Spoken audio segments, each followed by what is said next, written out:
Hey guys, welcome back. So in this video, we're going to talk about why we might not use an assertive style. But first, let me clarify now. Assertiveness isn't about disguising communication or manipulating somebody else with the way that we talk to them. It is really about being honest and being courageously honest in how you communicate to your partner.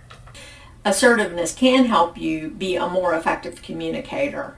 So I hope that the process I'm going to teach you will help you communicate effectively, which communication, again, is defined by what I'm saying being heard and understood by my partner and vice versa.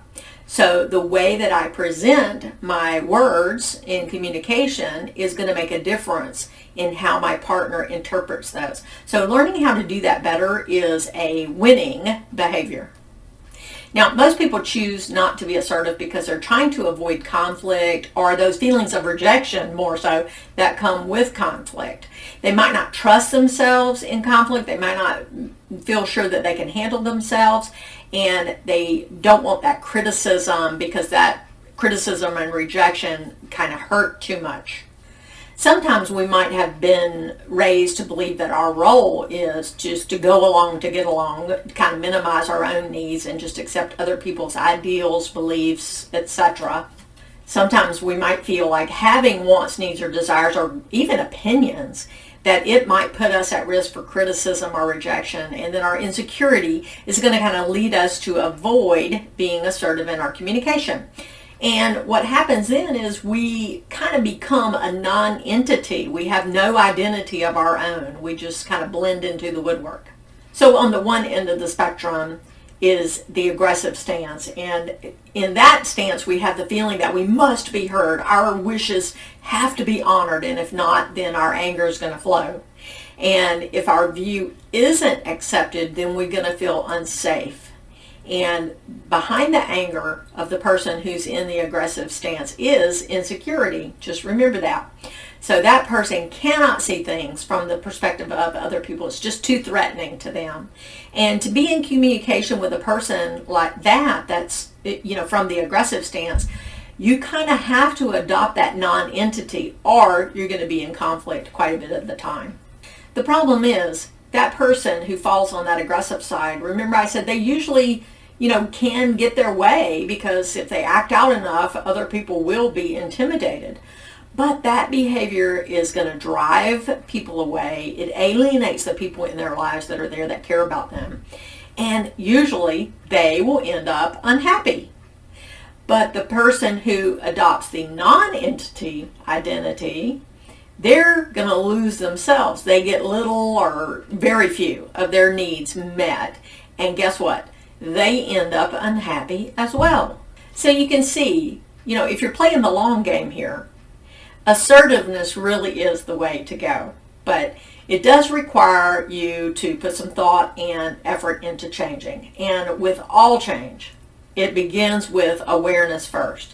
And at first, we might not be aware of what's happening, that we've been aggressive or we've been passive or even passive aggressive until after the situation happens.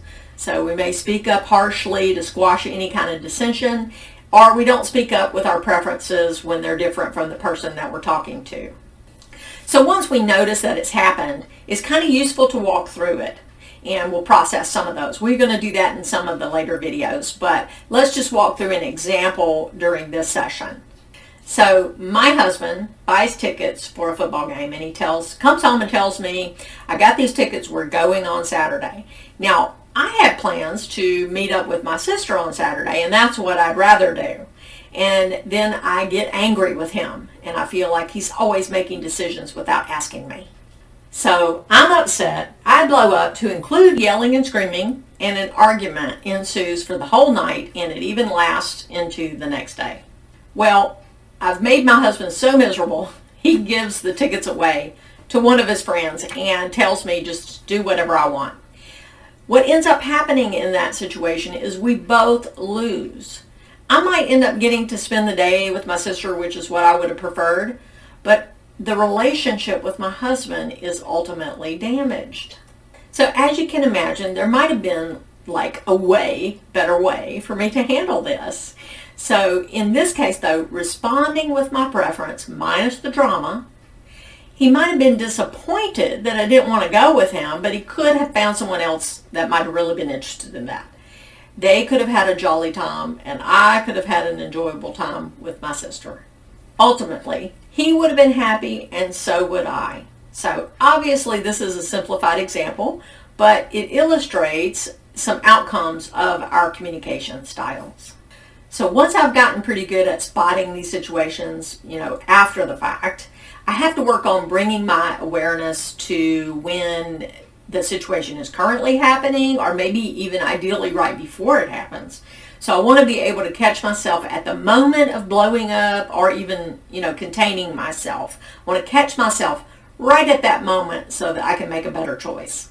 Now, you have to expect that at first you are not going to be good at this. Like any new skill, practice is involved, and we are going to practice as we go through some of the next videos. But exploring situations after the fact is going to help you gain insight into some of your problem areas, what really triggers you, and it's going to help you highlight some better behaviors to now bring into play to do more assertive communication. Now, that does require some higher thinking. It's not primal brain stuff, right? And sometimes when our emotions kick in, that's what is activated, our primal brain. So it's best to recognize when that primal brain gets triggered and then take a moment to regroup, because you do not want that primal brain to run the show. It is no better than a 3-year-old. So this technique is going to be replaying a conversation in your head and practicing it in the right way. And this will help. There's a study that supports this. In 2014, the University of Chicago did a study where 3 groups of people were tested on how many free throws they could make. So group 1 practiced free throws for an hour a day, and then group 2 visualized themselves making free throws. They never stepped on the court. The third group did nothing, and this went on for like 30 days. So after the 30 days, they retested, and as you probably could have predicted, the third group, which never hit the court, they did not improve at all on the retest. The first group that actually practiced for an hour a day, they did free throws for 1 hour a day, they improved by 24%. Not too shabby. The second group that visualized the free throws but never really handled the ball, they actually improved 23%. Almost the same as the people who actually put in the hour of practice every day.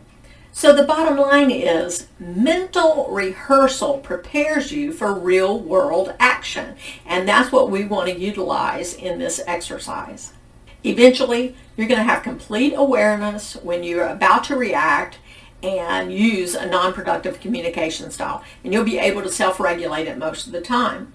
But we're going to start with some self-exploration in the next video.